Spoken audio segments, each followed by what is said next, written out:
Hi, just want to walk you through this Bifrost process. So first of all, we start with a basic shape. Could be anything really. Started with a sphere, could be a box, triangle, whatever, as long as it's 3D.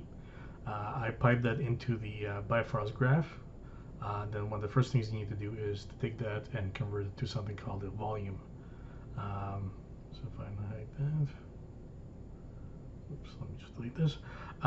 So what this does is it converts the mesh into a volumetric field, which is a three-dimensional fog. So it's really dense right now. You can't really see any details of it. But then you can take that fog field and you can modify it using all kinds of different field effects. So for this one, I'm using a fractal noise field. I can just preview what that looks like right now. You can see it's a three-dimensional noise field with the reds representing the value of 1 and the blues representing a value of 0. So you can take that and use it in a math equation to basically cut out all the red areas from the final geometry or final volume.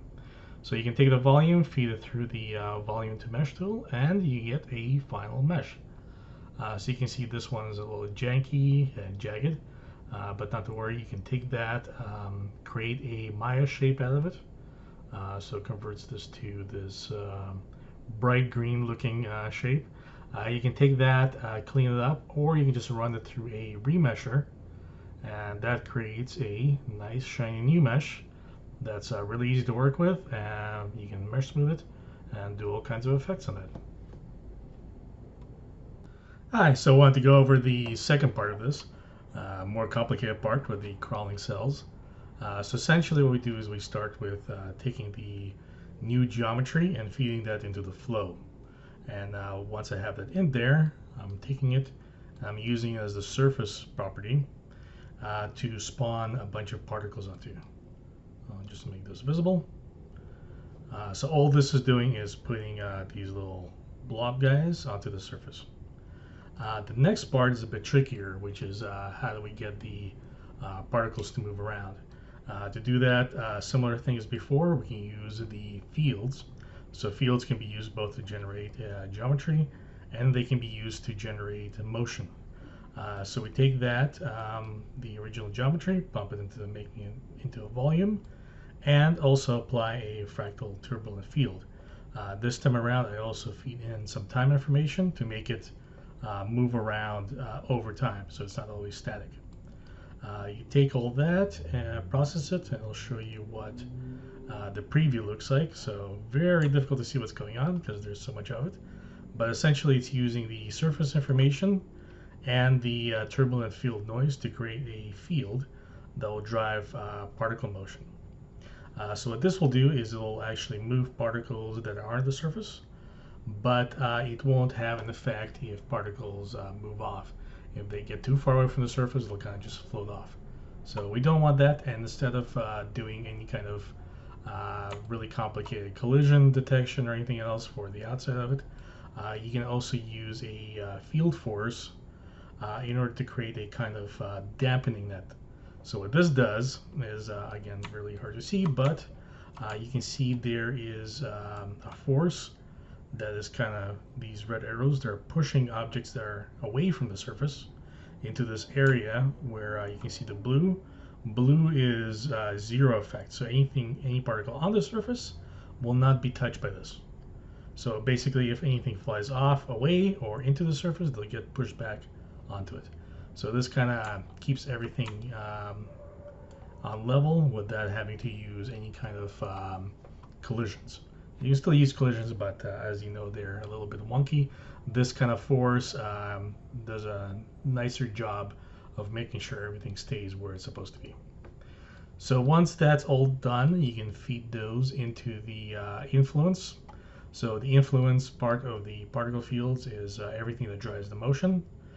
So you can also do things like drag influence as well in order to apply particle drag. Any kind of colliders, so right now I just have them colliding with themselves rather than the surface. And then you can take all of that and feed it through a utility that will instance geometry onto those particles. So where we have these spheres, you can then take them and replace them with something else. So I'm using instance geometry and orienting them based on the surface. Then I can cache that because this is a rather slow simulation, and output the final geometry, which are these guys. And I'm just going to do a playback, and you can see them moving randomly over the surface. So for this part, I also want to go over how the erosion works. So what you could do is take the geometry here and the geometry of the bone, and use the VDB process to cut away the bone marrow as they travel along, but that's going to be very costly in performance, in caching, and everything else. I found a much easier way to do that is to just use vertex color information to create a path of everywhere these guys go, so basically like a slug trail, to color the bone marrow. Then inside of Maya, I can use Hypershade to mix the vertex color inside and blend between healthy bone marrow and unhealthy bone marrow, and also do like displacement maps and so forth. So that's what I did in my previous example. So to do this, you can take the existing particle system, feed it into another Bifrost graph. I'm just going to unhide it. And what essentially I'm doing here is I'm taking these flying saucer shapes and pumping them into a particle system. So I'll just hide these guys for now, like that. And you can see it's creating one red blob or one red spot for every single of my particles. And then what it's doing is, as the time travels by, it keeps on spawning these particles. So if I hit play, you can see they're spawning for everywhere they go, and that creates this trail. So I can then use this trail, first of all, coloring in the trail with whatever mask color I want to use. So I'm using red. Then I can take my source geometry, so this guy here, feed into here, get the closest points. So I'm basically measuring what the closest particle is. Sampling the color of the particle, so it's getting, okay, so it's red. Then I'm using set color to apply the red onto the surface here. So inside of Bifrost it uses the property color, but inside of Maya it uses point color for any kind of vertex color information. So you can take that and again cache it out just to make sure that you don't have to, redo this calculation again, and to make sure that there's no errors or any issues, because playing back with particles is always a little iffy. I'm just going to turn these off and pump this into here. So if I hide this, you can now see the output mesh. So if I scrub forward, you can see it's getting filled up with this sort of spray paint effect. Now you might be wondering why it's so choppy and blocky. That will never work in production. I can either up the polygon count to get nice and crisp edges, or I can just use the cached geometry here and create a Maya mesh out of it, and then apply Mesh Smooth. So if I hide that, oops, and unhide the final bone marrow, you can see this is a normal Maya geometry now, but it's still referencing the Bifrost mesh, Bifrost information. And what I can do then is just apply Mesh Smooth.